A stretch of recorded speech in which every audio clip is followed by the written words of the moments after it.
Is retro gaming really better? To get an understanding of modern gaming, you must delve deep into the past. It may seem that a lot of gamers are not educated as far as retro gaming goes, as they seem to just focus on modern gaming. This isn't necessarily a bad thing. After all, modern gaming has allowed developers to provide us with experiences that just simply were not available in the golden years of gaming. Date. There are a lot of arguments as to why people perceive retro gaming to be better. One reason retro gaming can be seen as better is that there was more focus and drive on single-player games. The rise of the internet has left it difficult to find some good single-player games. You have to go back a few generations to get some decent ones.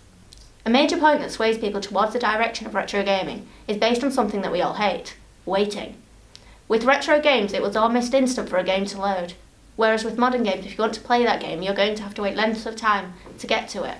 This can be a bit of a pain, especially as deep down we were all a bit impatient. With retro games, there was more originality with the games that the developers created.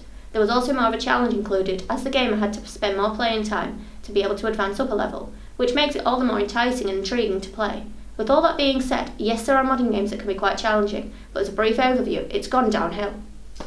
The graphics in modern games are, however, by far a lot more aesthetically pleasing. However, back in the golden years, it wasn't about the graphics, it was all about the gameplay and becoming sucked in by this 16-bit world.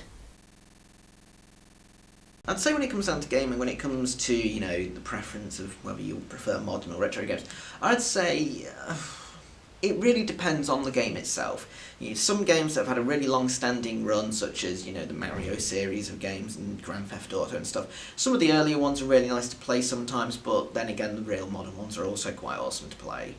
So I don't really think there is a preference. I'd say, generation-wise, the mid-2000s probably, were the pinnacle of the gaming industry, where the most developments were made, and some of the games from the mid-2000s still are played a lot today.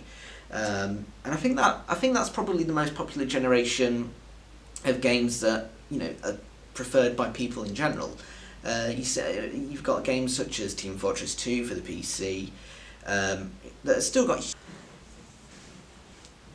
I'd say that probably the most popular generation of games was probably during the mid-2000s, where there was a huge amount of development during this time where it came down to 3D graphics. Although 3D graphics are better than ever nowadays, the real development started to occur during the 2000s, where it came from things that looked triangular to things that actually looked somewhat really good.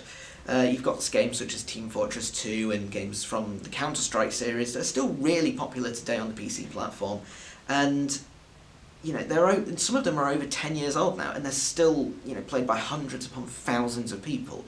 So I'd probably say that the, 2000s generation up to the present is probably the most popular. Preference when it comes down to genre, I'd probably say would be simulators. Simulators, they don't really age that much, although the graphics maybe don't look as good after a few years, because of the new developments, or the physics may improve over the years. They're still very customizable. You can still do a lot of things with a simulator that you can't do with most games. So, for example, with Grand Theft Auto 5, although you've got lots of different cars you can drive in the game, you still are quite limited when it comes down to editing the game in the future. So with other simulators, whichever simulators you might want to think of, the majority of them are quite basic, generally made by smaller developers, and it means that there is quite a large community that make different modifications and stuff for them, which can actually make the games much more fun. And that's probably one of the reasons why the PC platform is generally my personal preference. Although I have played on a lot of different platforms, the PC is one of the better platforms out there. It's the platform I've used for a lot of years now. Although I've played on a lot of different platforms, such as the PlayStation, Xbox, the Wii, etc., etc., etc., the PC I just keep on coming back to. Not only is it a good platform for doing whatever you need to do, but it is also a really good platform for gaming, and you can, you've got the ability to customize things, you've got the ability to improve the games themselves, as well as the hardware that you use to run them. So PC for me personally is probably the best way to go. And that takes me on to, do I have a favourite game? And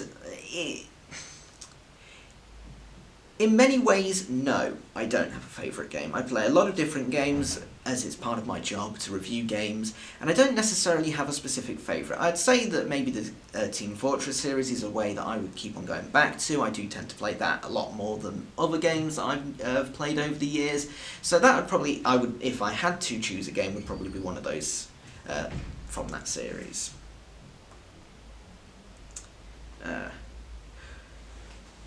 When it comes down to the future of games, it's difficult to say what the future is going to hold. Although we've got the implementation of virtual reality becoming bigger and bigger in the industry now, we still don't particularly know too much about it yet. We still don't particularly know what is going to be capable.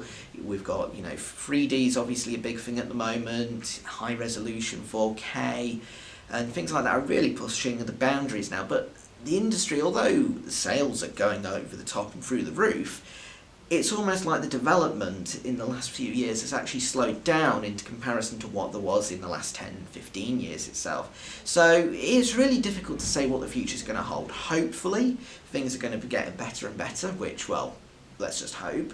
But at the same time, it may be quite limited with what we can actually do now, because